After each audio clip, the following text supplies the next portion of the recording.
Самый главный вопрос на этой встрече – можно ли искоренить коррупцию и как. Среди слушателей студенты Сунжинского колледжа управления и новых технологий, спикер Магомед Килоев, старший помощник прокурора Сунжинского района. Для первых это понятие еще не знакомо. Сегодняшняя встреча – своего рода возможность повысить правовую грамотность, признаются студенты. На нашей сегодняшней встрече поднимался вопрос о коррупции именно в нашей республике. В основном это плохо, тем более если это несет какое-то наказание за собой.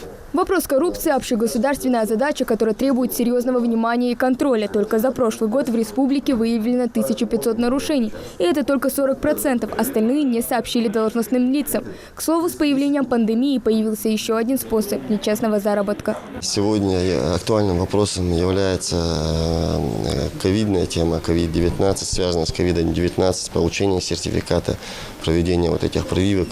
Я разъяснил студентам, что какая уголовная ответственность предусмотрена за незаконное получение сертификата в обход прививки, что такие действия квалифицируются и по 159 статье Уголовного кодекса, 327 уголовная подделка документов, мошенничество, и она не конкретно связана с получением и дачей взятки. То есть я им рассказал весь этот порядок, что в случае такого нарушения, какая уголовная ответственность предусмотрена этими действиями.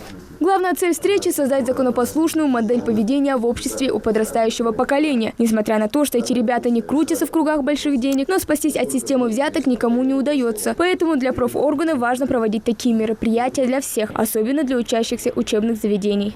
В рамках данного мероприятия студентам было разъяснено, что такое является самой формой коррупции, взаимодействие органов власти по борьбе и пресечению данной коррупции. Им была представлена практика Сунжинского прокуратуры Республики Ингушетия. И доведена информация, так как они в будущем должны сами работать в органах власти, надзорных, контрольных органах местного самоуправления. И данная информация будет им очень полезна.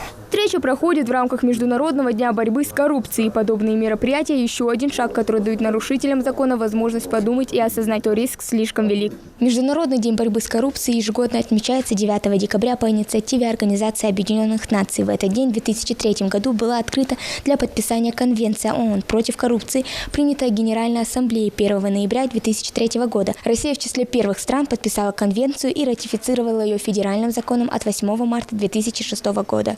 Хава Гагиева, Магомед Дидигов, Новости 24.